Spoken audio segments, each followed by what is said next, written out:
I now recognize the member for Heritage, Sport, Tourism and Culture. To follow the member from St. Catharines, whose son Jonathan is right now serving our country, to the member from Orleans, whose community in our nation's capital is affectionately known as CFB Orleans, and of course the leader of the Green Party, who is home to John McCrae, Canada's greatest poet. It's also a profound privilege and honour to stand here as the Minister of Heritage to recognize Remembrance Week and honour Canada's serving men and women, our veterans, and our war dead on behalf of the Government of Ontario and our Premier, Doug Ford.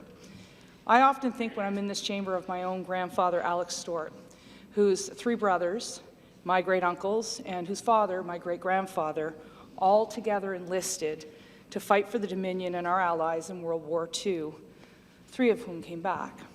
My grandfather never spoke about his time in the war, and it wasn't until he passed that we saw the medals that he received in World War II. While he was watching a hockey game, he actually passed. He was a Toronto Maple Leafs fan.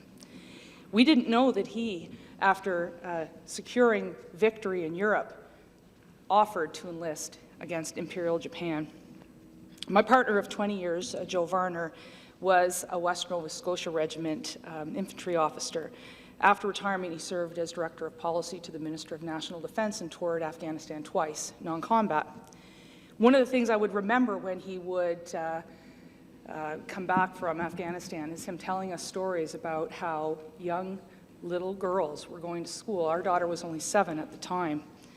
And I always want to be clear to those men and women who have served in Afghanistan, despite what is happening right now there, they have an incredible legacy. The men and women who served in Afghanistan for our country, they made sure little girls had an education. And when they look at the women's soccer team from Afghanistan, that's their legacy. So too is the Women's Orchestra of Afghanistan. That's the legacy of our allies. That's the legacy of your son, to the member from St. Catharines. In the First World War, Canada lost 61,000 serving military personnel. 44,090 in the Second World War. We lost 516 soldiers in Korea. In peacekeeping, we lost 130, and as we all know, in Afghanistan, we lost 158 brave men and women. Some 40,000 Canadians contributed to that war effort. Over the years, mostly on the other side, I had the privilege and honor to mark the lives of some of these Canadian heroes. Ernest Cote, a man from the nation's capital, he was a Vendu, a Canadian hero. He led the invasion in Normandy in 1944. And before he died at 101 years old, Ernest Cote was part of a brutal home invasion in Ottawa. And he survived with his marked toughness. If they couldn't take him on D-Day, they sure weren't going to take his home at 101 years old. Nicola Godard is somebody you may not have heard of. She was 26 years old, a graduate of the Royal Military College in Kingston. She was the first serving female to die in the service of her country. She died because she was ambushed by the Taliban. And Colonel Charlie Fox, you should all know about Charlie. Charlie joined me here at my swearing-in in 2011, and I didn't know at the time, but he was the soldier of the Allied forces who took out Field Marshal Erwin Rommel, the famed Desert Fox. He took him out of World War II.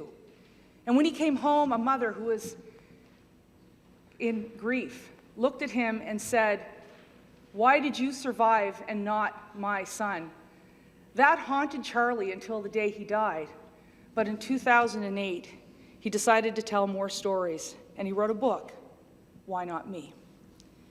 In my time here, I've, along with many others, have fought for better health care for serving military men and women, greater recognition for Remembrance Day. But while we've been in government, under the leadership of Premier Ford, I was able to start, and it was completed by the Minister now of Energy, enhancing the Soldiers' Aid Commission.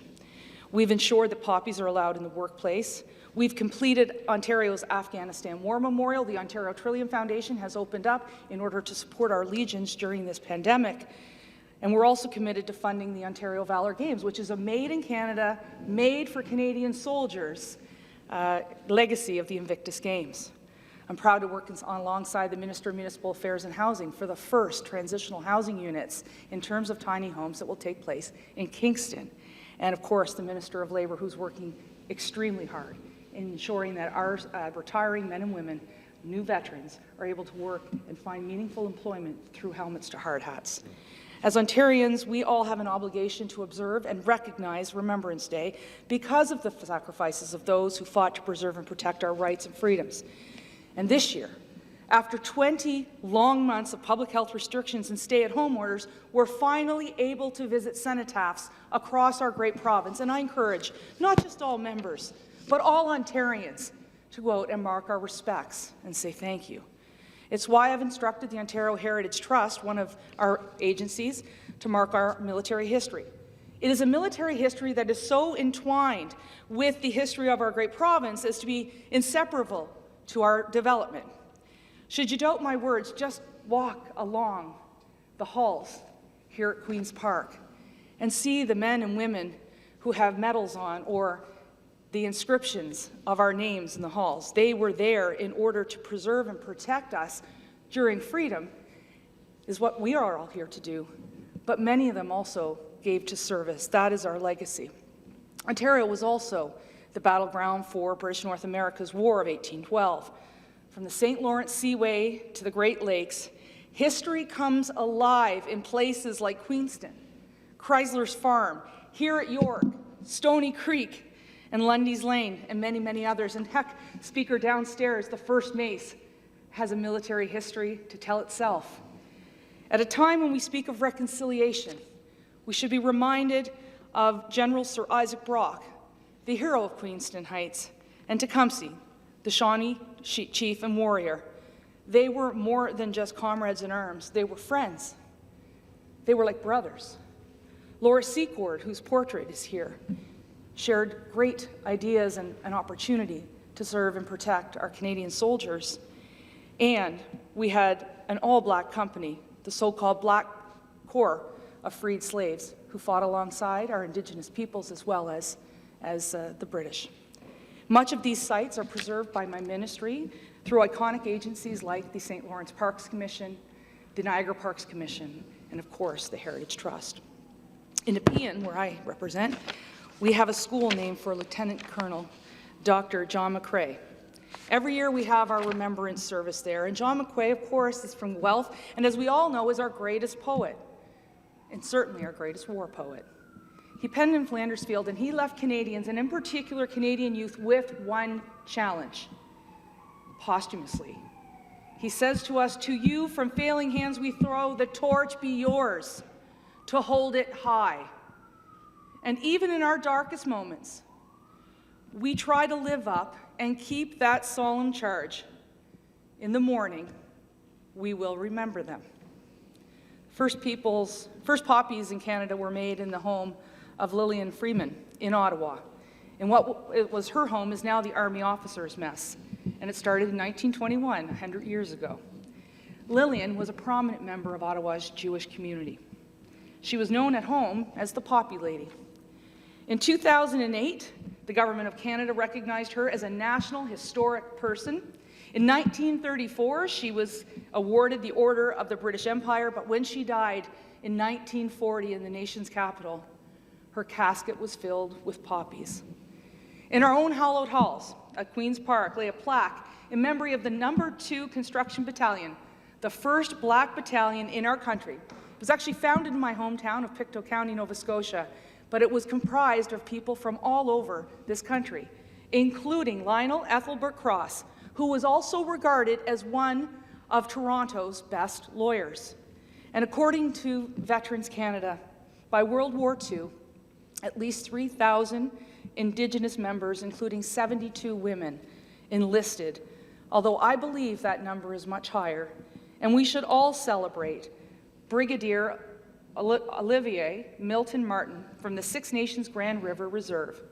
He is a veteran, and he reached the highest military rank ever by an Indigenous person. In World War I and in World War II, he served in 2 different fields and theaters of war, in the Army and in the Air Force. That's heroism. As I close, I want to bring us all closer to home and closer to our time. I had the privilege a few years ago of being able to be at the premiere of Hyena Road, which was in part funded by Ontario Crates, which is an agency of ours, and it was at TIFF. I attended it with Dr. Andrew Leslie, the former Member of Parliament for Orleans, who was also the commander of the Canadian Armed Forces at the time. And that is a true and raw and real example of what Afghanistan was like for the men and women who served there. And so I also, at this point in time, want to talk a little bit about the Highway of Heroes, and I want to provide credit to the former Premier, Dalton McGuinty, for naming a stretch on the Highway 401, the Highway of Heroes. If any of you have ever driven on the Highway of Heroes, when one of our heroes has come home and is going to be with his family or her family for the last time, you will know that indelible feeling you get. Your heart beats faster. You are in the presence of a hero who gave their life so that we can do what we do here. And I remember pulling off the road, not even putting on my brake, and just wanting to honor them and knowing that that little gesture of mine wasn't enough. But that Highway of Heroes showed that Afghanistan changed our country, it changed our very lives. It is world-renowned. And it is world-renowned because of Canadians, and it is world-renowned because of Ontarians. Remembrance Day is sacred. I know that for some, it presents challenges. And it's a challenge that all heritage ministers have, because we have to balance our past with our very bright future, and we have to balance hurt with humanity. But today I say, let us remember our war dead, our ill, our injured, their families. And let's do what John McCrae told us to do. Let's hold that torch high. Let us cherish their memories and their sacrifices as a grateful nation. And let us never forget. Thank you, Speaker.